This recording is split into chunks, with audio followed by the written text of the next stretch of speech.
மக்களவை தேர்தலின் 3 கட்ட வாக்குப்பதிவு நடந்து முடிஞ்சிருக்கு.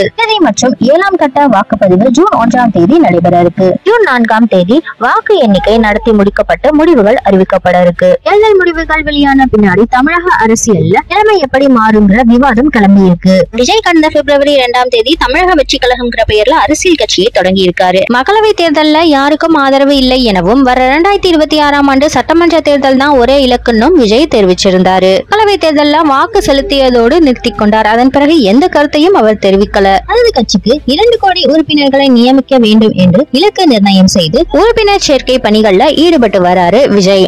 மக்களவை தேர்தலால அந்த உறுப்பினர் சேர்க்கை பணிகள்ல தொய்வு ஏற்பட்ட நிலையில தமிழகத்துல வாக்குப்பதிவு முடிஞ்சிட்டதுனால விஜய் மீண்டும் கட்சி பணிகள்ல கவனம் செலுத்த ஆரம்பிச்சிருக்காரு. மக்களவை தேர்தலுக்கான வாக்கு எண்ணிக்கை முடிஞ்சதுக்கு அப்புறமா தமிழக வெற்றி கழகத்தோட கொடி தேர்வு, நிர்வாகிகள் நியமனம் உள்ளிட்ட பல பணிகளை மேற்கொள்ள இருக்காரு விஜய். இந்த நிலையில விஜயின் பிறந்த நாளான ஜூன் 22ஆம் தேதி கட்சியின் முதல் மாநாட்டை மதுரையில் நடத்த முடிவு செய்யப்பட்டு இருக்கிறதாகவும் இந்த மாநாட்டுல கட்சியோட கொடி, சின்னம் ஆகியவை அறிமுகம் செய்யப்பட இருக்கிறதாகவும் தகவல்கள் வெளியாகி இருக்கு.